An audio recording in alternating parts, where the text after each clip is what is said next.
Hi everyone, my name is Owen McGabinawo and welcome to HYVA. And what we do here, besides sharing information on how you can focus on your income producing activities by outsourcing and working with virtual assistants, what I do is I find entrepreneurs who can come on here and share information that you can also use in your business. And today specifically, I have Jess Todfeld from ResultsFirstTraining.com to talk to us about how to go out there and get PR, publicity. Because the reality is this, is that PR is good because if you're in the media and getting, buzz about your business, people coming to your website, a bunch of those people will convert into leads and a bunch of them will convert into sales, right? So how can we get PR for our business? That's the first part of the interview. Second part is because we are entrepreneurs and we wear so many hats, yes, we're going to know how to systemize your process of getting PR, but how can you, create a system that you can hand over to a virtual assistant who will help you seek PR on your behalf? And that's what this interview is going to be about. So, Jess, I've set the table. Let's get started. Introduce yourself to my community. Let's get started. Owen, thank you so much for having me on. And I have to say, you hit the nail on the head right out of the gate. And I've been able to get myself onto pretty much every major network at this point.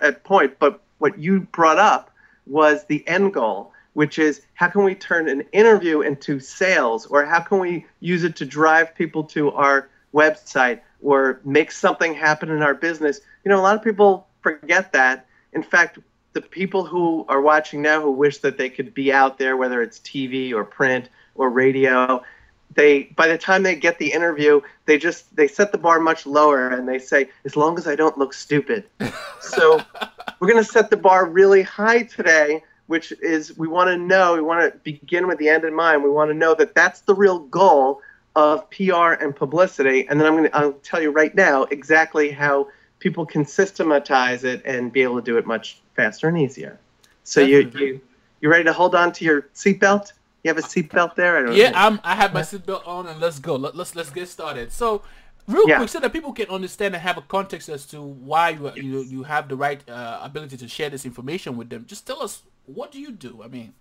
Okay. Well, so the fast background on me is I am a former TV producer. I was a producer on the national level, and I worked at places including ABC, NBC, and Fox. I was part of the team that created a tiny little TV show called The O'Reilly Factor. Maybe you've heard of it. That is not a tiny little show. That's a big show. They said, we have this cranky guy, and he's loud and obnoxious. Can you do anything with him? So apparently, since he's not here, I'll take full credit unless people watching don't like him. Then no credit. Anyway. We don't care about that. All right. But the thing I liked the most and enjoyed the most was helping people in the green room and craft their interviews. And the next step for me, and I'm really tightening it, is I ended up starting my, 8 years ago, starting my own media training company, helping people to speak to the media. But an interesting thing happened as I started to write my own books and do interviews myself, as I'm telling everybody else how to do interviews and leverage interviews, which is exactly what we were just talking about before. I realized, hey, I better practice what I preach here, and I better be able to do it. And it was interesting. I got to see everything from the other side of the table. I had a lot of great information in terms of what it's like being a producer, being pitched, and then I had to figure out, as I was writing books, how to get myself on these shows. And I started figuring out a lot of a whole lot of great ways to break through that nobody else was doing. And actually, in 2009, I set a Guinness record for publicity, which was most radio interviews in 24 hours. I don't know if I told that to you, but 112 interviews, and that was within 24 hours. They had to be 5 minutes long or longer. But the bigger task was getting people to say yes and coming up with a system for that. And even 2 weeks ago, just so you know it's not stale and old information that I'm going to give people, I was able to get, with 2 emails, I was able to get my name in major newspapers more than 30 times, quoted more than 30 times, and that includes Washington Post, Washington Times, Philadelphia Inquirer, Forbes.com, Dallas News, Vancouver Sun. I can keep going, but the whole point is I use the techniques that I'm about to tell you in 30 seconds, and they ended up working. Awesome. So So now we've set the stage. You know who you are. So let's get started. So what is the first thing that an entrepreneur has to be clear about in order to really go out there and get PR for their company? the first thing that people need to know is you need to have a system for pitching and getting your message in front of media people. So that would mean you need to have some sort of a list. And once you have a list, whether it be a TV list, print, or radio or whatever, and it could be, I say whatever because it could be bloggers, it could be people like Owen. I'm doing a media interview right now. Should point out. It never stops on my side. So you need to have a list. Next, it's very surprising, even though, yes, it's great to pick up the phone and have people call, you can send out an email if it's done just right and have people on the other side perk up and say, all right, let's do something. And I have a question about that too, because Yeah. I put out a lot of requests, to entrepreneurs and people, to find guests to bring them on this show, and a lot of people send. I mean, I can see how the journalists they probably will be like overwhelmed with like some of the emails that come, and when they see some of the emails, they'll be pissed because what they send, first of all, is not even a response to what they were asking about, and it's more about when the person sends a request, it's more about me, not really catering to the needs of the journalist. How best can my audience listen to you now write the pitch that gets that journalist's attention in the first place? Let's jump into the pitch then. All right. The most important element in the pitch email is the subject line. And you were just saying you've experienced this when you reach out and you mention in certain places around the internet, hey, I look for guests as that. I'm sure you must see hundreds of emails come in. Oh, definitely. And you decide at a certain point, you say, I just can't open everything because it's too much. So I'm only going to open what looks like it's something that is interesting to me, meaning you, Owen, meaning you, media person. And that's exactly what they do. And that's exactly what I did when I was a producer. So you're scrolling through, and it's nothing to. It's not being mean. It's just hundreds of emails come in, hundreds at a time. Which means, by the way, when you're talking about Outlook, there's only this much room to see those emails before they go away, and then you try to scroll down, and then after a while you just kind of throw your hands up, and it's gone. Subject line. Here's what the subject line should say. If we're talking about a newspaper article, it will say story : and whatever the story is. So if I was talking about, and I'm going to say it in a way that doesn't date this, a congressman that did something to ruin his marriage. That could be, by the way, you could play this forever. It's always going to happen. It'll always happen. This thing will be evergreen that we're doing now. If I say story : Congressman so-and-so, expert has quotes. Now, that newspaper journalist, I'll say journalist because it could have gone to somebody's boss, could be the writer, could be the editor, is saying, as a newspaper person, I am looking for one thing from an expert like Jess, quotes.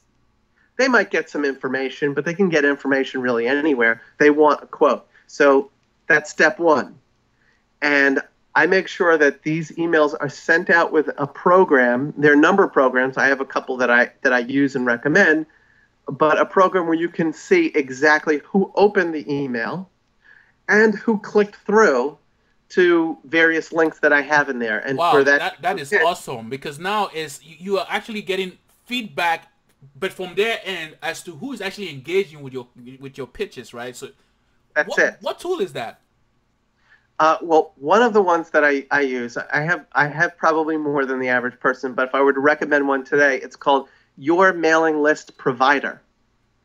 And when people take, say, a big media list that has a few thousand contacts in it, you can just easily import it right in. It's done. And here's step two. You have to say, Dear Owen, Dear Tom, Sally, whatever it is, there's a code that will take their first name and put it in there. That is a game changer, because being on the receiving side, getting lots and lots of emails, what happens is you see all this generic junk, as you just said, Owen, where people just plop in a press release that is long and boring and you don't know how it applies to you. and you only spend 6 or 7 seconds saying, I don't know what this is, delete. But when you see, hi, Owen, then you start to say, oh, maybe this person knows me. I'll keep reading for a few more seconds to see if it's relevant.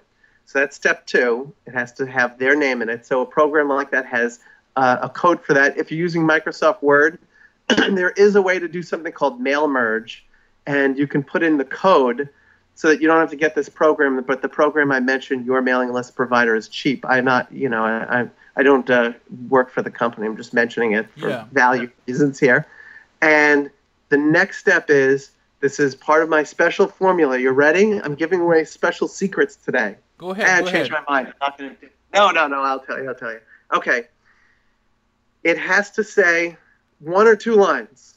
Now, people usually put in these huge blocks of text with all of the information of what they're talking about. 2 lines, and it has to end with a yes or no question. So it would say this, Owen, or hi, Owen. I always go for the more informal, because then you think that maybe we know each other. Hi, Owen. I've been giving quotes on this story, and I'd reference what I just did in the subject line. As a media consultant, I can talk about this, so I put those in there, and then here comes the yes or no question. Would I be somebody who you can use for quotes on this story? That's 1 yes or no question. I could, and I'll tell you how the email gets bigger. It might say, does the story below work for you? Now, that's a yes or no question. Then I say, Jess, I draw a line. I put some short contact information. My longer email signature is way at the bottom. I draw a line. Then the big, bulky press release is in there. You also have to put bullet points of what exactly you would say, because that's their next question. Their question is, oh, here's a story that might work for me, but what would this person say? What would Jess say if I called them up and interviewed him? Would he be a good interview? Would he be a bad interview? Would he have something that I want? So here's the beauty of the yes or no question. And by the way, people who are watching right now, you can use this to have a higher level engagement in all of your emails. And I'll tell you why. If it's short at the top and it says, would the information below work for you, there's only an obligation for somebody to write back with a yes or no answer. So what happens normally is, if you send a huge block of text, they say, oh, we're getting into the psychology part of it now. They say, oh, there's so much. You know what? I'll read it later. And what happens is they don't reply to you because there was too much and they're too busy, and they forget about it later. If they put a little star on it, they still forget about it. What happens now is they might say, no, I'm sorry, I can't do it. Then you can reply back. You know that there's engagement now.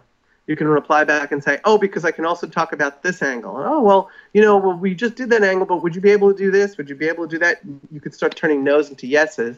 Obviously, the better answer is yes, but it may be a yes, but. They may say, yes, but would you be able to comment? I'm really doing this other story. So for this recent story with one of the latest politicians getting in trouble for, cheating on his wife, they said, well, we're talking about the blogger angle. Would you be able to have quotes? So I instantly wrote back and said, yes, in fact, I can say this, this, and this. And the phone rang instantly. And they said, that's great. Oh, what else can you say? And they used it. And that one, I think, was the Philadelphia Inquirer, which got picked up in about at least 10 other papers, and at least now I know I've got to be past 30 because I keep seeing it pop up on websites all around the internet. So the whole, home run right there, turning basically one interview. And one of the things too is I learn a lot. When a concept has been shared with me, I know my community learns that way too. Is if we can see an example, like a concrete example of how this works, I get the idea. But if we can share with us like a real life example of how this works and how you put them into the the subject, what you said in the email and stuff like that, that will make it very concrete for us. Well, Owen has no idea that he just walked into what I like to give away as my free item, since we didn't talk about this before. But if anybody emails me, I have a DVD that I've digitized, and I'll give people basically the video for free. it's password protected because it's part of a whole area of my site that relates to teaching some of what I'm talking about today. And I'm happy to give away as much information today and through that video because there's plenty more. But if people email me, should I give out my email? Definitely. We can do that at the end of the interview, but I was just wondering if now we're on this subject, you just gave us a concept. Can you give us a actual live example of how, let's use this example of how you're talking about a guy who, a congressman who is, cheating on his wife, he's got caught, he's about to lose his job, or they've not decided whether his party has decided whether he should lose his job or not. So it's hot topic. And you're trying to get involved with media in regards to putting quotes. How do you frame this up using your system? So here's specifically what I did in this situation. It said story colon. At the point of this interview is a New York Congressman, Anthony Weiner. So I said, Weiner may resign today, quotes available. That was the exact subject line. Sometimes I tweaked it ever so slightly just to kind of see if it made any difference. But I only sent out 2 emails. Before the resignation and right after, saying quotes available now. He did resign. Then you open it up, and I said, as a media consultant. I mean, it said, hi Owen, comma, skip a line. As a media consultant, so they instantly knew where I would fit and how they would put me in their story. I said, I can talk about how waiting this long was a problem for him. Is his career over in politics? And I had one other slight little angle. And I said, would any of those stories or quotes below work for you? Jess. And then drew that line. And then I had bullet points. And I put the title of the story again, whenever it was, Congressman so-and-so resigns. As the big made it look like a headline. And then I had bullet points of my exact quotes. By the way, some of the newspapers didn't even call me, and they just plain used them. And I know, talk about amazing that they could do that, which is great because I'm giving them what they want. I've saved them time because people are on deadlines. Then I also put in a one line. I had a link to my bio, but the next step is for a newspaper. They need to say this quote came from who was it? So I wrote, Jess Toddfeld runs a media consultancy out of New York or New York City. And my thought was, how can I get it really, really tight and something that I would like to see in the paper? So they used my exact quotes word for word, and they put the exact description of who I am word for word in there. And then if you follow that, it will work. I'm going to give you another example just using another type of media, which was radio. So in December every year, I come out with a list of my winners and losers, the top 10 media winners and losers who looked great in the past year, media-wise, who just did an awful job. And I'll tell you, my number 1 pick was Lady Gaga over the last year. She's doing a lot too with social media too. I'm excited with what she's doing. Go ahead. I don't want to distract you. I'm just saying that, yeah. We could talk for an hour just on her. She is a branding dynamo. And then on the flip side, it was Mel Gibson, who came in as the media loser of the year. Just constantly in there, they would bring back recordings of him saying awful, terrible things, and it wouldn't go away. There was more and more. He's full of it in many different ways. So anyway, here's what I did. I wrote out email, and it would say, dear or to Sally, or not to. It was always hi Sally. Subject line would say 2000 whatever year it was. I'm trying not to date this. Yeah. Media winners and losers, and then so only some of the people, maybe 15%, opened it up. That was just fine because I ended up getting 16 interviews out of it, by the way. And I'm sure anybody who's listening right now would be delighted to, boom, get 16 interviews. And by the way, if you see me, slanting down, right, I'm trying to write as you're talking. I don't want to interrupt, but I'm trying to keep my points on when you're done. So go ahead, continue. All right. Keep writing feverishly. So it said, and sometimes I also write, and I'm sure other people have tried this technique, RE:, in do. So it kind of looks like, oh, did we have a back and forth? So I mix it up where I use that right before writing the subject line. So to test out and see if I get other people opening it up, because they say maybe there was a back and forth there. And only 1 or 2 times have I had somebody say, hey, you were being sneaky on that one. You know, most people see it and they say, what is it? Oh, whatever. So, okay, then they opened it up. It'll say, hi, Owen. Would the story below work for you? 1 sentence. Jess, it said media consultant, and my phone number, draw a big line. And then there was the headline, top 10 media winners and losers. And then it had the top 5 winners, and it had a little sentence of something I would say, and it was usually also something clever. So it would kind of be why I picked them, and then a little, you know, something cute, and then the top 5 losers. And then under that, I had my bio, and under that, I had the contact information. You know, a lot of people have been taught that when you write a press release, that you have to do it in the old 1930s style of filling up the whole top of the page with all of this junk that nobody needs, like for immediate release, and you know, here's all of our contact and all that. Nobody cares about the contact information until they care about the story, and like you said, well, what's in it for them. For me, when I see from immediate release, it's like, extra, extra, read all about it. I mean, what year are we in?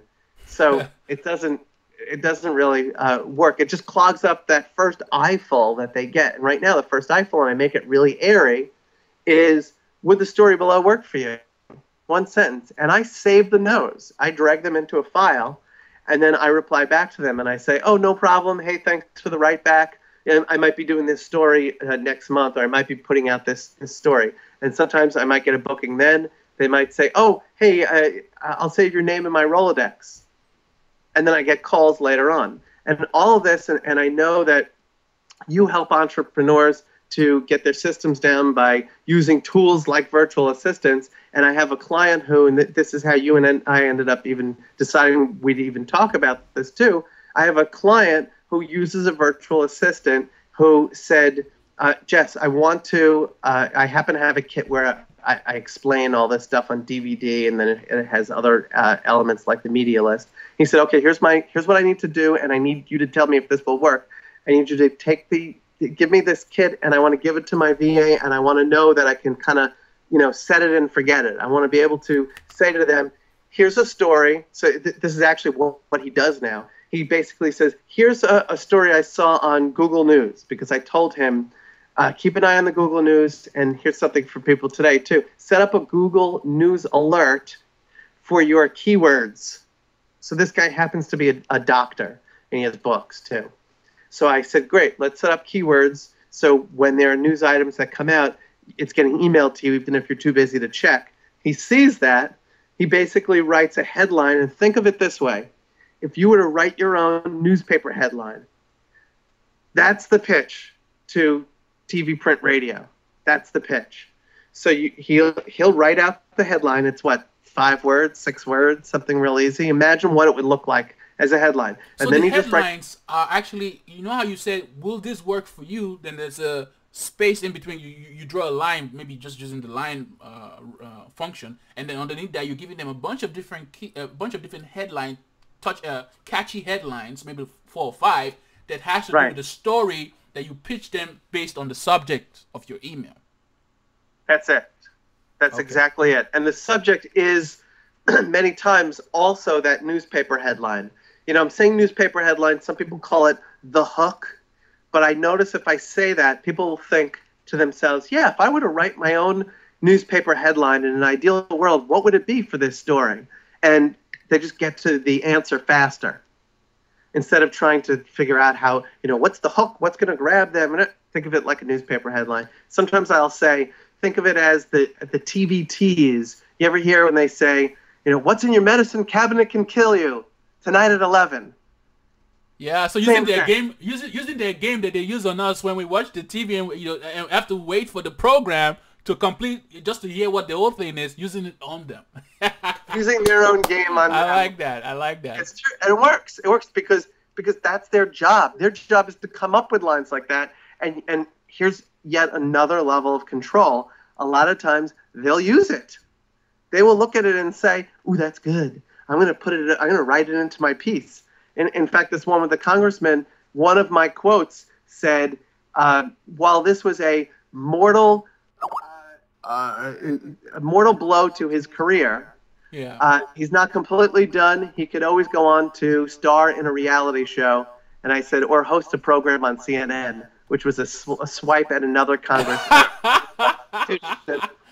Wow. And there are certain elements that make the quotes or sound bites even more irresistible. So actually, I was using 3 of them in that answer. So one was mortal blow. It was a bold action word. And then there was a little bit of humor in there. There was and definitely an attack on a pop culture reference, because we're talking about reality shows. So I guess 4 elements. It was a 4 for 1. And an attack on the other politician that ended up getting a show. So you can make them more irresistible, but what you're doing is you're using their own techniques on them. But the other flip side of looking at it is you're speaking in their language. That's really the way I see it. Definitely. And I interrupted you previously. You were going with a train of thought of how you showed one of your clients how to delegate this to a virtual assistant. Because remember, we told the audience that we're going to show them how to do this so that because they wear so many different hats, they can take this system, give it to a virtual assistant that can, all their job is to go out there looking for PR using your system.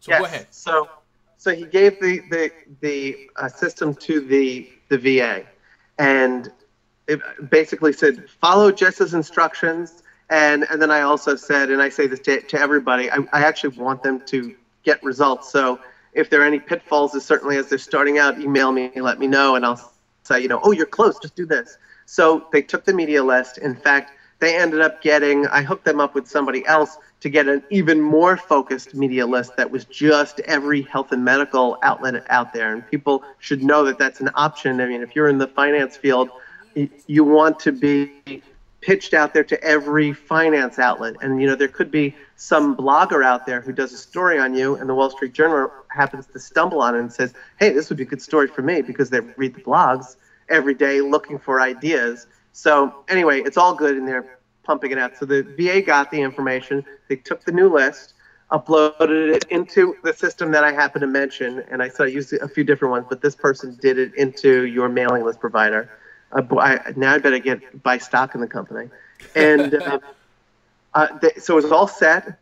They wrote out a sample email, and the first 1 or 2 times they did send it to me and said, am I on the right track? And I said, oh, it's perfect. Change this one thing. Or they had 4 or 5 sentences in the beginning instead of the 1 or 2 like I mentioned. And I have a question, though, because the question is that I keep hearing that, people say, when you blast out this preemptive queries to journalists, if it's all looks the same, then it's like a bunch of them are receiving the same thing and it's not feeling different, right? Yeah.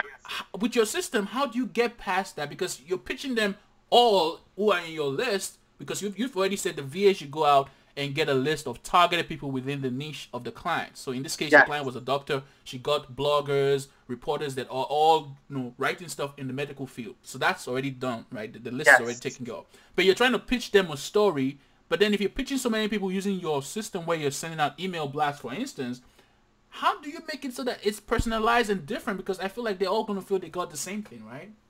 Yeah, well, we don't want them to know that it's going everywhere. And for the most part, I do this almost every single time. That's what I did with this 2 weeks ago with newspaper articles.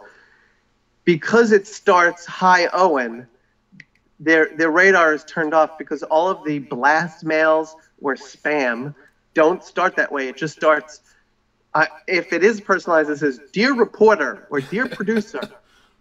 My favorite when I worked in TV was dear editor. And I used to say, I'm not an editor. What are they talking about? That's a print title. It's not, mine would have been dear producer. And even then, I'm already kind of folding my arms and I'm suspect of what I'm reading. That is the starter.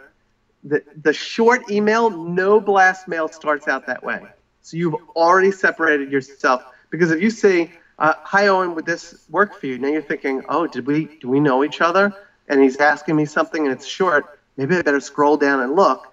And most of the time it works. On occasion, Now, this is, by the way, why I like this particular program that I kept mentioning, because they only include at the very, very bottom, and I always include a bunch of extra blank lines so they don't even see it as much.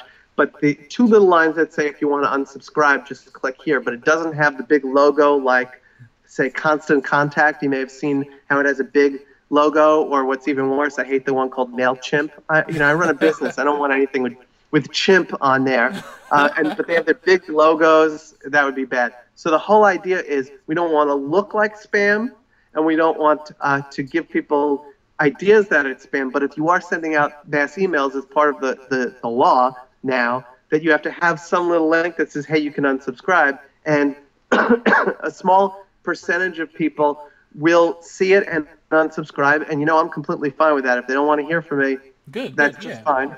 Yeah, I mean, I have thousands and thousands of people on my list. Maybe they're not the right person. And then I do have some people who write back and they just say, take me off your list. Okay, I could live with that too. No problem at all. And then then you can click the same link on there and take them off the list. But that just means my list gets more and more targeted and better after I've done it a few times. So that's, and I'm glad you brought that up. That's kind of an important thing. You don't ever want to do something that looks like spam. I never word this like, here's what I think all of you should know. What do you mean all of you? If you're writing to Jess, you're writing to Jess, not all of you. You ever see the audience emails of one, right? Like you're talking to someone specifically. Okay. You ever get one from a family member? Hey guys, and they're sending it to 20 people. What do you mean guys? What? Huh? So that's what they want to do.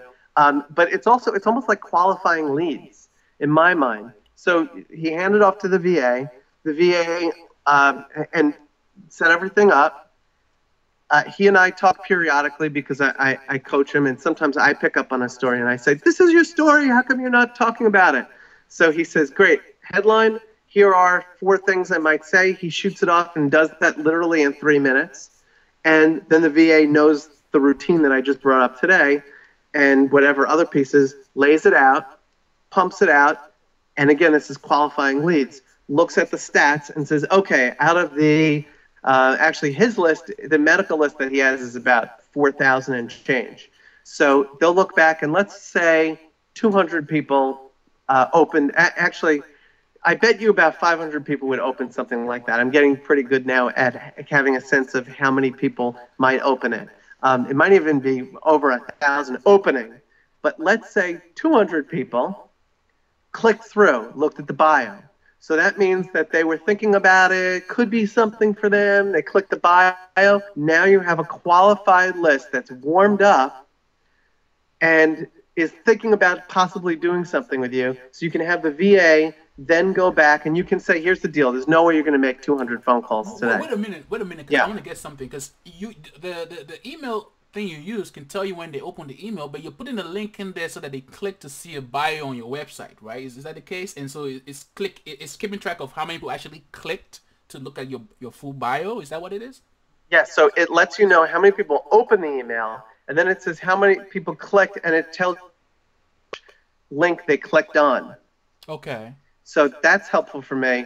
And I mentioned my bio because when I send out something for try to get an interview, then to me that's kind of a marker that they want to know more about me and who I am. So in my mind, it raises them higher. Sometimes they click on one of my websites, and that's fine too. But to me, that just kind of puts them in a higher level. And it could be any other link. It could be maybe, here's the even longer press release that we have on this webpage, or, the more quotes or whatever you have. So you can then see who clicked where. So maybe out of the 200 people, maybe 150 clicked on the bio, but 50 clicked on your LinkedIn page, which is in the signature or something like that, which is still pretty much the same thing.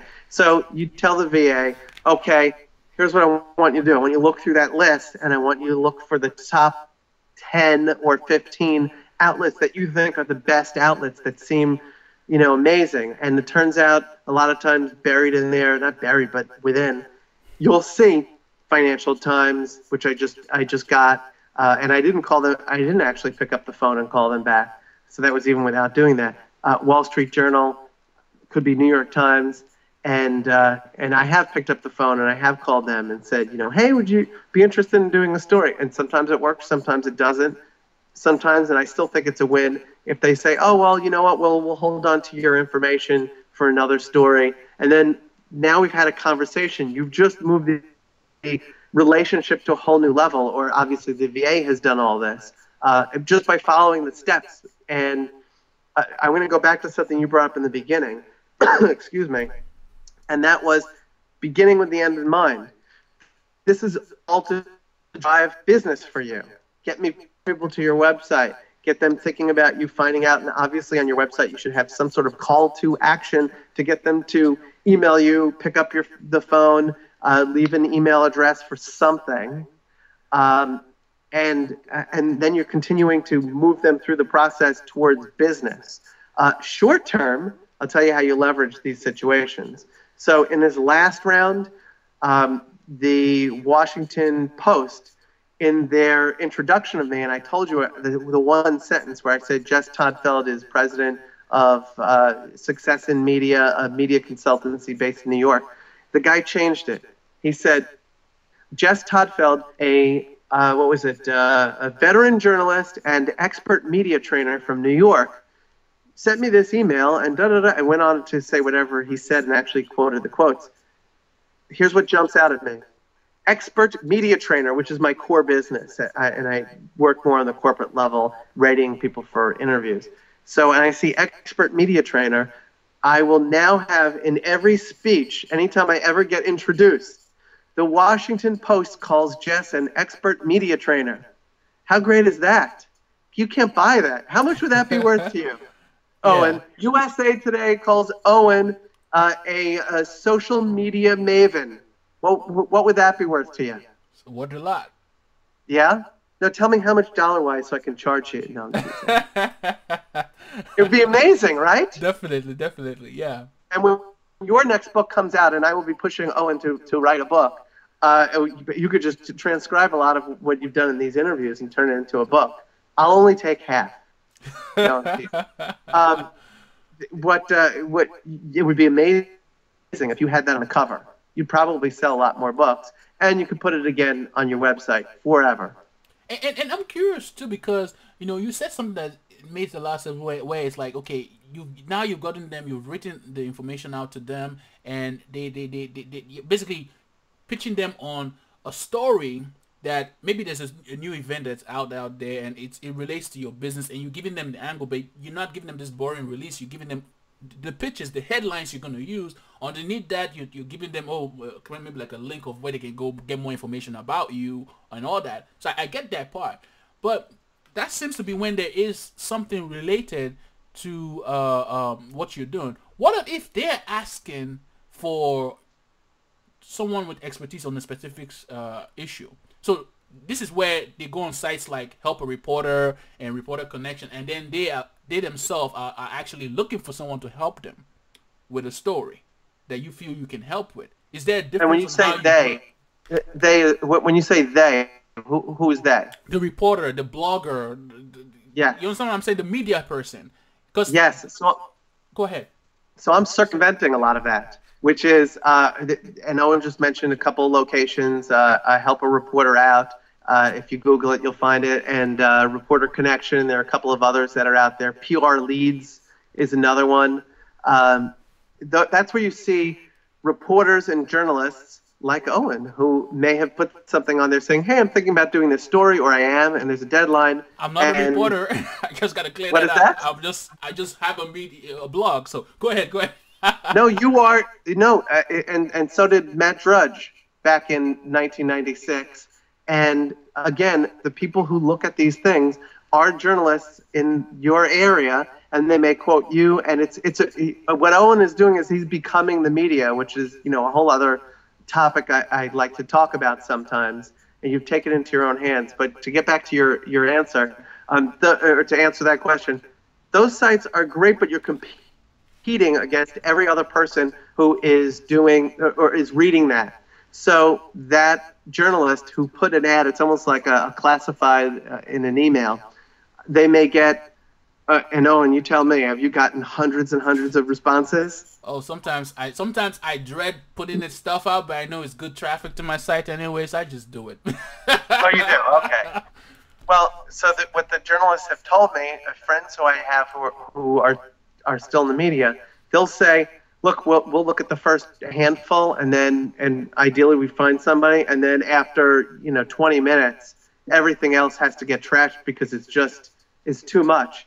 And say for help a reporter out, the first one comes. They do it a few times a day.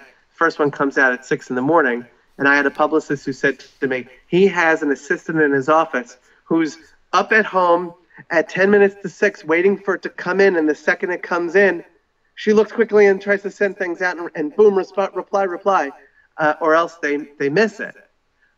So that's one strategy. My strategy is not to be competing against the masses and just be that diamond in the rough and be saying, oh, you're possibly working on this story. How about me giving you exactly what you're looking for? Wow, I like that, because when I think about that, when you say what you just said, it makes it clear to me where it's, do you want to be the one who's creating the story and selling them on your story in a way that they would like to digest it, or do you want to be part of the multitudes who are responding to, even though your story might be good, just on the mere fact that there's now an email overwhelm because there's so much emails being sent back, because on such a website they've received so much response to their query, they might not even see yours. That's it. Any way that you can circumvent that. And journalists get pitched by people. Why shouldn't you go that route that publicists are paid to do? And here in my area in New York, they might be paid $5,000 a month retainer for something like that. There are some that are wonderful who I love and recommend and are worth every single penny. And then there are, some other ones that are not as good.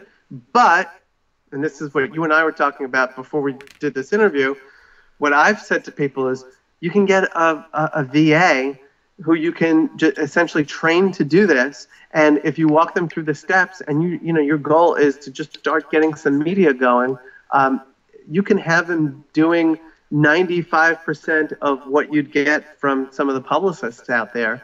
And the other 5% would just be the relationships that they've had for years. Pull up a reporter and say, hey, Tom, we're always talking. I got something else for you today. But in a short amount of time, your VA could be doing that. Definitely. And we were talking about the list, and I think people might start wondering, okay, how can we get this list? So to make this point concrete, I hope you can do this exercise with me. I'm writing I want to write about stories that can help entrepreneurs save time to focus on their income producing activities by outsourcing work to virtual assistants, right? That is my whole goal, because if I can put that kind of information in front of those kind of readers who are entrepreneurs reading that kind of stuff, then hopefully they see the benefits in hiring virtual assistant. So now I know I have to get that type of list that will get me that kind of audience. Right. What do I do, or what does the VA now do to put together that list? Well, so the person who I send people to is, he'll ask a few questions, but my mind is already thinking, you want a business audience. We're talking about small business, and that might be a keyword that they use when putting the list together. There's a lot of small business radio outlets and small business blogs, and don't discount social media. Don't discount, talking to somebody like Owen, because I can't even tell you. I did some weird interview, and I'll get back to this answer, but not too long ago, where somebody said it was an animal show, and they wanted me to say something about, they titled the show something like 10 Reasons Why My Dog is Awesome, but they mixed me in and they said, we want you to be on the show. People still, and this was 2 years ago, they keep saying, hey, were you on this show? It took 5 minutes out of my life, and they said, oh, we want to ask you some things related to, I guess, whoever was getting a dog show at Animal Planet and all this. I figured, whatever, okay, fine. Unless it was even further of a stretch, there was an angle there. But it still comes back. So anyway, back to your media list. Small business as a keyword, any financial outlet. My thought would be those would be the sweet spots. I would still want you to use the general list that I have, which is kind of just, general reporters, because what I found is that if it's not right for them, they'll forward it to a friend of theirs and say, oh, it's not right for me, but I'm forwarding and CCing Tom, whoever, and they're really the reporter on that. And then you say, oh, now I have another contact. Can one even include in your email template and say, hey, if this is not working for you, who do you know might find this story useful? Is that a good thing to put? I'm just curious. Yes, that's one of my other techniques, is Owen is catching on fast. To say if this is, and in my replies after they say no, I'll say, oh, if it doesn't work for you, do you have anybody that you can suggest that you might be able to forward this to, or bring it up? I try to keep it tight, and they many times will say, yeah, all right, yeah, I'm sending it to this person, or I walked it over to our assignment desk, or this and that. Okay, sometimes it turns into something, sometimes it doesn't, but you've just now increased your chances with what, a 20-second email. So wow. that's great to do that, and that's one of the other techniques that I teach. And I'm trying to think what else I can tell people that's helpful. I know I guess I didn't talk about television. A lot of stuff you've been telling me has just been blowing my mind. As a matter of fact, when we get on this, I gotta figure out a way for me to talk about how I'm gonna get this course and really learn it and implement it for my for my VAs to do it for me, because I really want to take this whole bull by the horn and just go out there and talk about, get media to know about what we are doing. Because what I find is a lot of companies, the more media exposure you get, it just so happens people love to have reference by the news media, and they relate that with being trustworthy, they relate that with being reliable. It might not necessarily be the case, but that's what the way the world we live in is, so you might as well use it as a tool. And I realize that now, so I'm trying to leverage it. And that's it. My mind is just blowing up. I'm thinking of so many things to ask you right now, but I'm trying to stay focused. And the thing is that there is the whole issue of email being where a lot of people set so many spam. Especially the journalists, they receive so many emails, so they set up spam blockers or whatever. Can this whole thing be translated towards the VA actually making calls to them and using that same technique? Yeah, so I also have phone scripts for people to use, and phone. This is the interesting thing about phone. Less people pick up the phone these days. Really? Okay.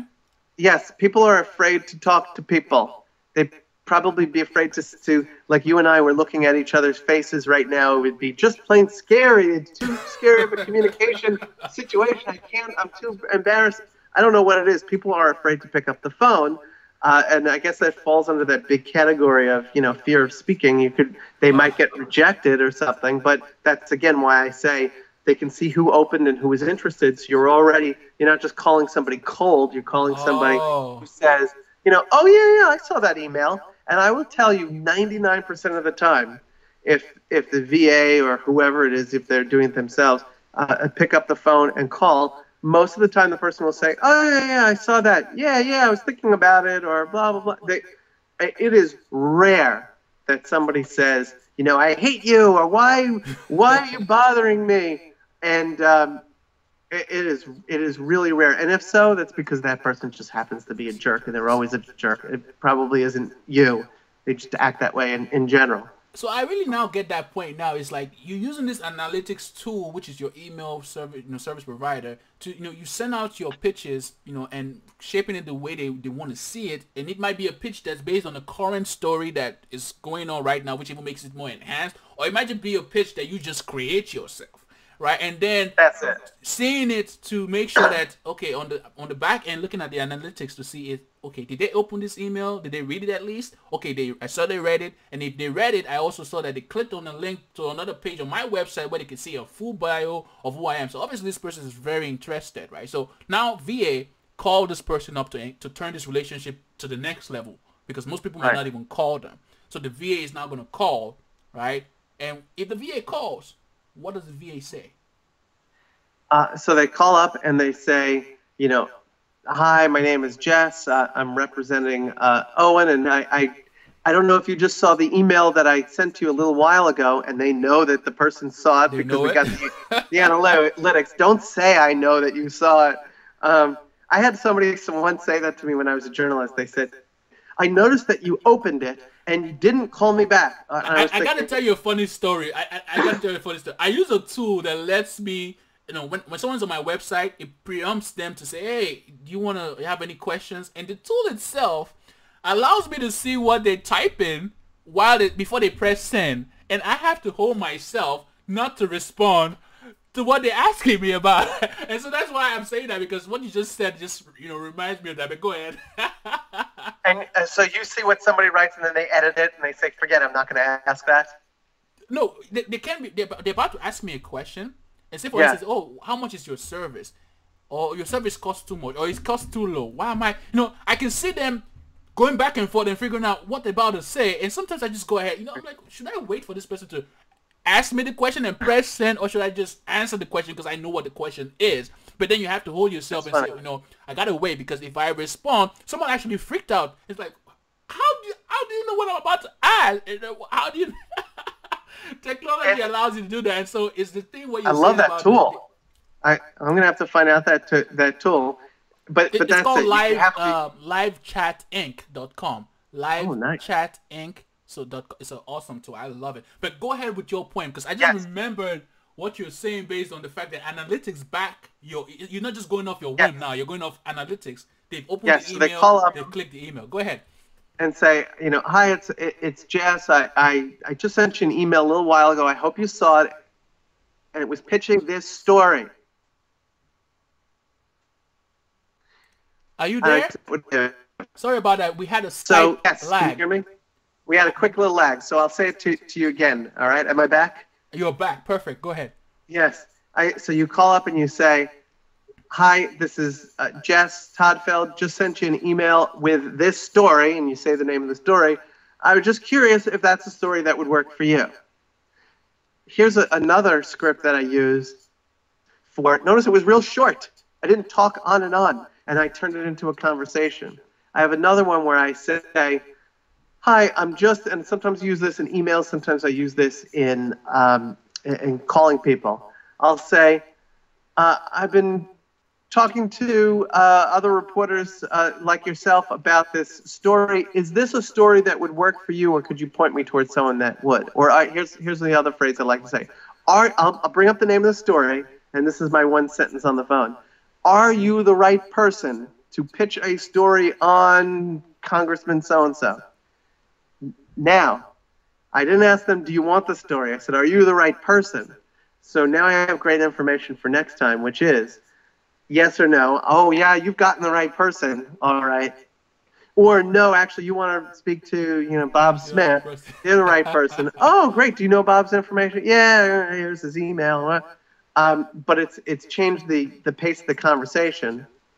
And actually, in those couple of sentences, in two sentences, I try to get in the who, what, when, where, why, and how. Or most, I say who I am. They know what I'm calling about.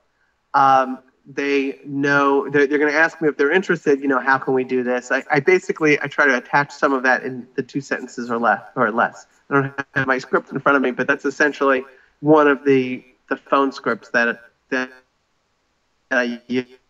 Wow. Jess, man, this interview, you can see my eyes are just glaring, and like I've been really really enjoying all your points. And just we're talking about PR, the thing I think is we're showing people how you can get in front of the people or in front of the media and get in front of the bloggers, whatever, and pitch them in a way they'll love, and ways to make it really smooth and systemized, and even hand it to a virtual assistant. There comes a certain point where yes, you've systemized it, you've handed a virtual assistant. There comes to a certain point where you, the entrepreneur, have to get re-engaged in that system, in that process, because all this was to pitch them so that you can talk to them. It can be an interview on a video. It can be a quote for a newspaper. So there comes a point where it has to be handed over to you now again.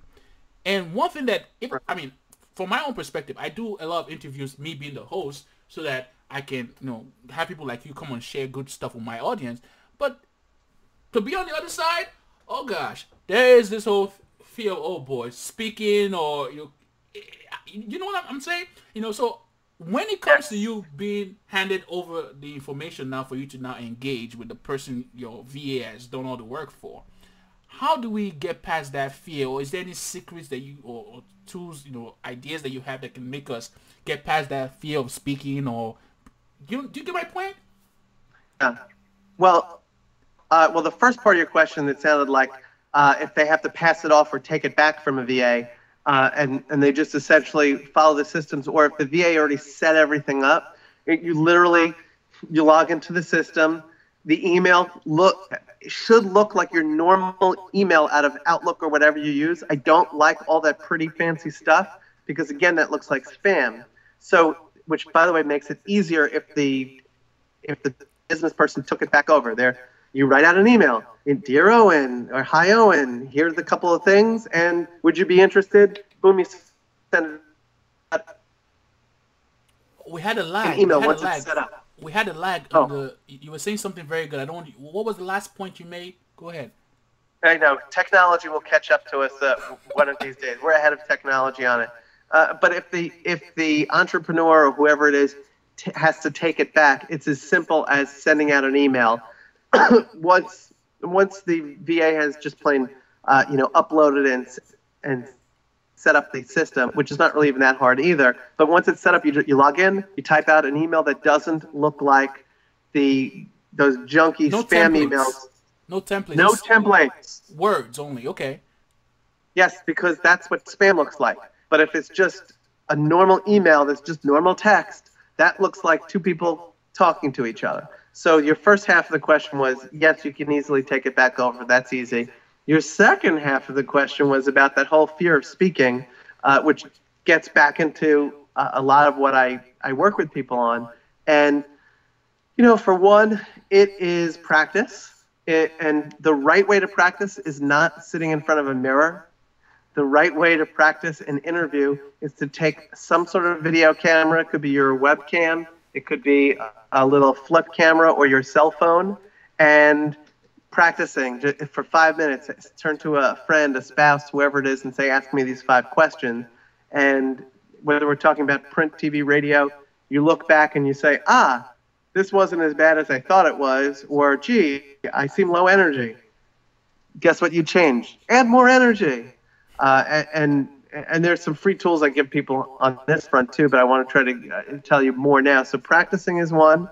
For interviews, part of the fear of speaking is you don't know what the questions are. But what I tell people is we have 0 control over the questions, but we have 100% control over our answers.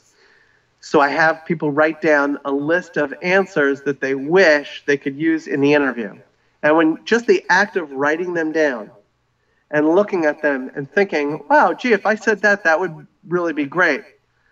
You've now increased your chances of saying those things in an interview. And if I wanted, I could have notes. I didn't do it today, but there's a piece of paper here. I could put that next to the screen, and I could peek over there once in a while and say, and there's something else I think your audience would find interesting, and I'd have a better chance of bringing it up. Those 2 things would be really helpful.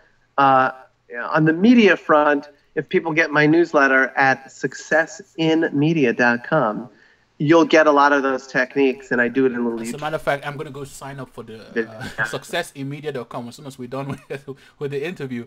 And so, wow, I like that. And so you just you said this point really resonated with me. Is you're not in control of the questions, but you're in control of your answers. So basically, brainstorm 100%. All your answers and your points that you want to cover, and that you feel are most reasonable to answer. And if anything comes at you that is not part of that answer that you have, figure out a way in part of your response to get them back to your answers.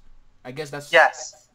Yeah, now most of the time, the person asking the questions just doesn't have focused, perfect questions. So, one technique is you're helping them to refocus. Chances are that happens more than somebody asking you an awful, terrible question. Maybe you said to me, Jess, I once met somebody else. I'm trying to come up with a terrible question here. Jess, I once met somebody else who does the same thing you do, and they're an awful, terrible person and a charlatan, and they went to jail for taking people's money. I'm making this up. And now I'm horrified as the person being interviewed. I mean, this would be a worst case scenario. But one of the techniques I say is you can hold the question up to the light and say, what are they really asking? They're really asking, how do I know that I can trust you and what you have is valuable information? And, you know, my answer would be not talking about whoever that person is. I would probably say, look, I can only speak for myself. You know, as a journalist, I had years being on the other side of these pitches, and now 8 years into my business, helping, you know, Fortune 500 companies and everybody in between. What I've found is, and I would try to give more credibility pieces and just say, you know, we all have to just go out there and do the best job as we can with our own companies and get those words of recommendation, which, you know, I splash all over various places on my website. That would be part of my answer. So what I did is I took a terrible question and I was able to reframe it and get over to what it is that, you know, I felt would be a great answer. And by the way, a question like that, hey, how can we trust somebody like you? That would be a good question, as opposed to the awful one, you know, the other guy's in jail, you know, whatever.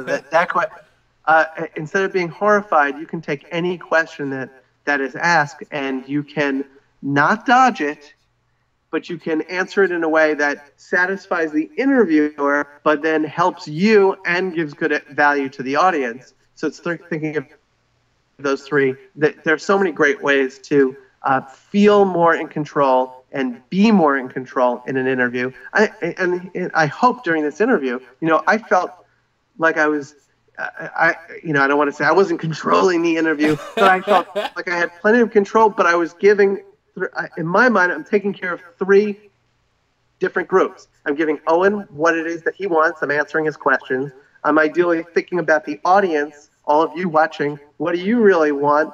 If you're an entrepreneur, if you're a small business person, if you're a bigger business person, and you need help or you want a VA to work on your stuff, hopefully I was speaking to that. And I'm thinking about myself. So from time to time, I'll say, and by the way, this is what I do, so that all three groups are represented. By the way, if I went in too much in any of the one directions, if I spent the last hour saying my website name over and over, I probably said some other website that's not even mine more times than my own, but said it over and over.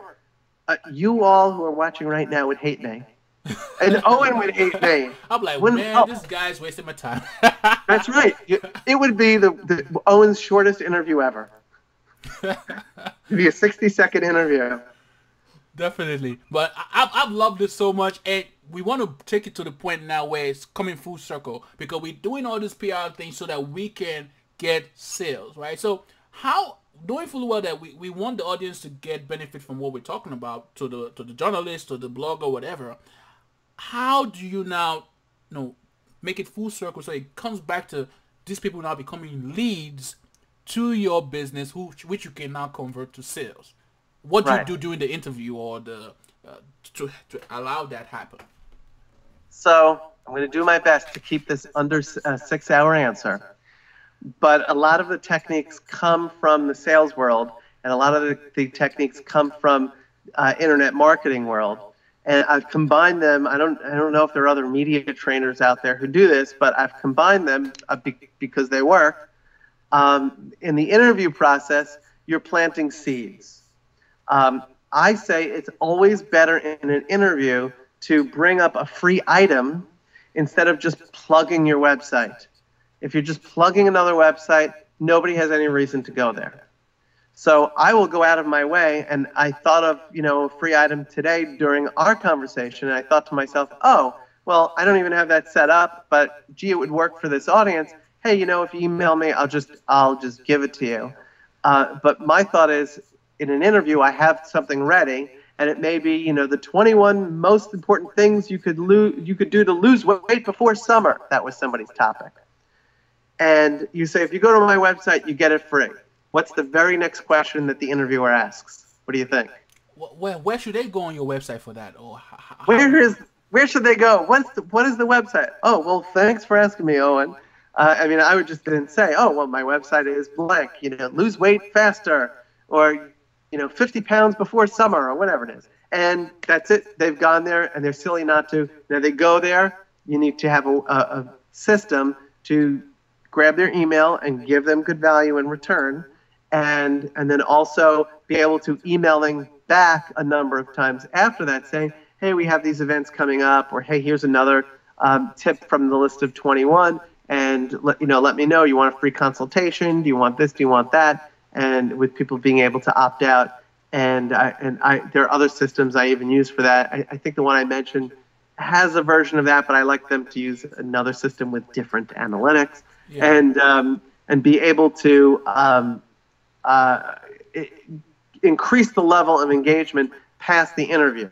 So that's the nurturing part of it. It's basically creating a system that nurtures when they've come based on the media exposure to receive, because during the media interview you're planting seeds of, oh, I have this free information, this free stuff, and then the person who's listening, the host, is, oh, where can they go for it? And so the audience is listening, oh, I can go to this side of the website for this information. I'm gonna go. They see something on your website, could be a video, and then a request for their email for them to receive the complete package of the free information.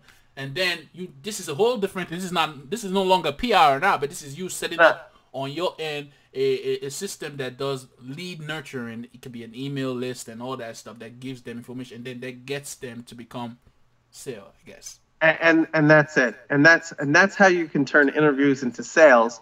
That's a whole other thing that I help people with and talk to them about. But they have to realize, oh, wait a second, like we said in the beginning, full circle.